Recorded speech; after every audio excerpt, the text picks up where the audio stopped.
নমস্কার। আজকের আলোচনার বিষয় অন্যকে অধীন করে আমরা স্বাধীন হতে চাই। আমরা অন্যকে অধীন করে স্বাধীন হতে চাই। আমরা প্রত্যেকেই চাই স্বাধীনভাবে জীবনযাপন করতে, অথচ আমরা অন্যকে নিজের অধীন করতে চাই। আর যেহেতু আমরা কেউ কারোর অধীনস্থ হতে চাই না, সেহেতু সর্বদা একে অপরের সঙ্গে দ্বন্দ্ব ও অশান্তি লেগে থাকে। আমরা প্রত্যেকে স্বাধীন হতে চাইলেও স্বাধীনতার প্রকৃত অর্থ আমরা জানি না। স্বাধীনতা শব্দকে ভাঙলে হয় স্বযুক্ত অধীনতা, অর্থাৎ স্ব মানে নিজেকে অধীন করাই হলো প্রকৃত স্বাধীনতা। কিন্তু আমরা কেউই নিজেকে অধীন করতে পারি না, কারণ আমরা প্রত্যেকেই মনের অধীনে চলি এবং মনের কথা শুনে চলতে আমরা বাধ্য হই। তাই স্বাধীন হতে হলে আগে নিজেকে অধীন করতে হবে।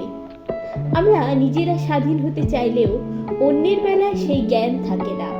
আমরা কারোর অধীন হতে চাই না, অথচ অন্যকে অধীন করে তার স্বাধীনতা হরণ করতে চাই। আর এটা আমাদের অজান্তেই ঘটে যায়, যা আমরা টেরও পাই না। আমরা প্রত্যেকেই যেহেতু স্বাধীনতা চাই, সেহেতু অন্যের স্বাধীনতা হরণ করা উচিত নয়। অন্যের স্বাধীনতা হরণ করার জন্য সংসারে সর্বদা অশান্তি লেগে থাকে। স্বামী চায় স্ত্রী তার কথা শুনুক এবং স্ত্রী চায় স্বামী তার কথা শুনুক।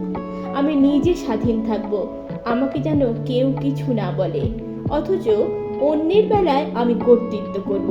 সেই জন্য সংসারকে সুন্দর করতে হলে নিজের স্বাধীনতা যেমনি বজায় রাখতে হবে, তেমনি অন্যের স্বাধীনতায় হস্তক্ষেপ করা যাবে না। তবে খেয়াল রাখতে হবে, স্বাধীনতা ও স্বেচ্ছাচারিতা এক নয়।